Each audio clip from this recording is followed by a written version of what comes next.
नमस्कार दर्शकों, मैं हूं कोमला तुषार और आप देख रहे हैं आध्यात्मिक दर्पण चैनल।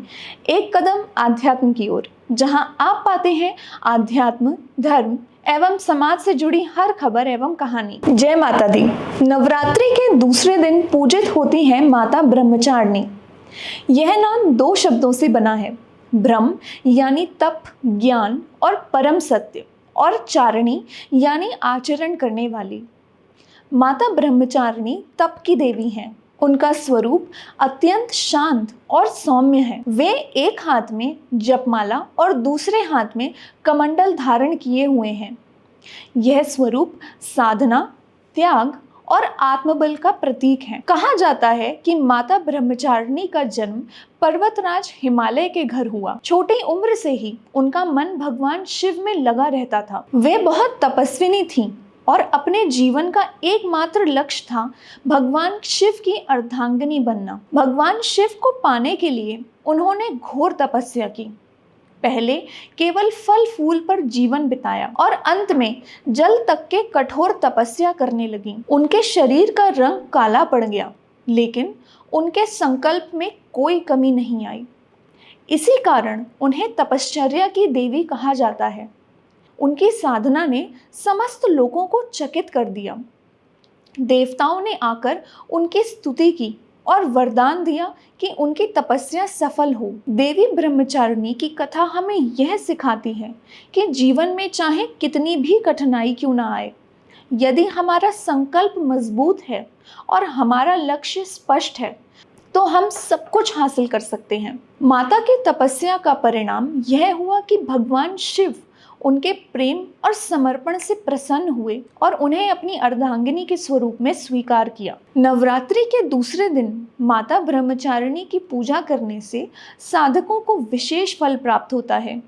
यह दिन साधना और तप का प्रतीक है। जो भी भक्त माता ब्रह्मचारिणी की आराधना करते हैं, उन्हें अटूट इच्छा शक्ति और धैर्य की प्राप्ति होती है। माता ब्रह्मचारिणी चंद्र ग्रह पर शासन करती हैं। चंद्रमा मन का कारक होता है। उनकी पूजा से मन की चंचलता समाप्त होती है और मानसिक शांति प्राप्त होती है। जिन लोगों का मन बार बार भटकता है, ध्यान केंद्रित नहीं हो पाता, वे इस दिन विशेष रूप से देवी की उपासना करें। पूजन विधि में सबसे पहले स्नान कर स्वच्छ वस्त्र पहनें, आसन पर बैठकर संकल्प लें। कलश स्थापना के बाद माता ब्रह्मचारिणी की प्रतिमा या चित्र के सामने दीपक जलाएं। उन्हें अक्षत, पुष्प, चंदन और गंध अर्पित करें। शुद्ध देसी घी से दीपक जलाना अत्यंत शुभ माना जाता है। माता को सादे सफ़ेद पुष्प और मिश्री का भोग विशेष प्रिय है। माता ब्रह्मचारिणी का मंत्र है ओम देवी ब्रह्मचारिणे नमः। इस मंत्र का 108 बार जाप करने से मानसिक शांति, जीवन में संतुलन और साधना में सिद्धि प्राप्त होती है। भक्तजन इस दिन उपवास रखते हैं और दिन भर माता का ध्यान करते हैं। शाम को माता की कथा सुनने का विशेष महत्व है।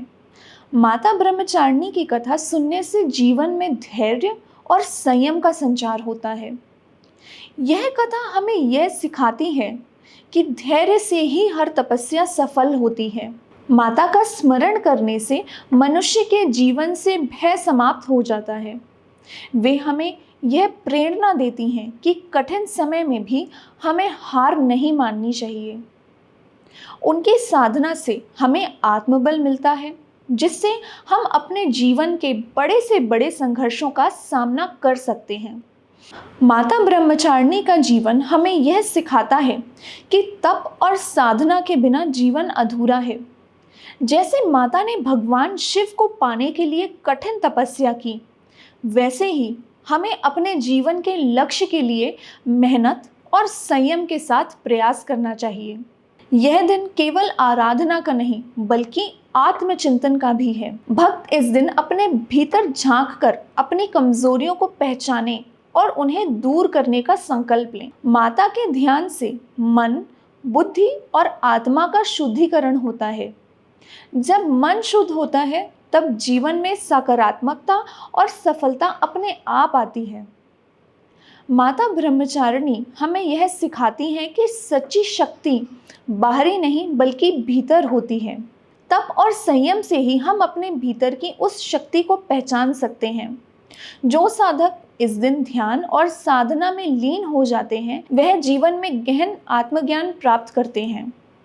जय माता ब्रह्मचारिणी। इस नवरात्रि हमें वे शक्ति दें जो हम अपने जीवन के हर लक्ष्य को साध सकें और सच्चाई के मार्ग पर अडिग रह सकें। माता के चरण में प्रणाम। यह थी आध्यात्मिक दर्पण की खास पेशकश, खास आपके लिए। आज मुझे दीजिए इजाज़त, फिर होगी आपसे मुलाकात एक नई आध्यात्मिक, धार्मिक एवं सामाजिक पेशकश के साथ।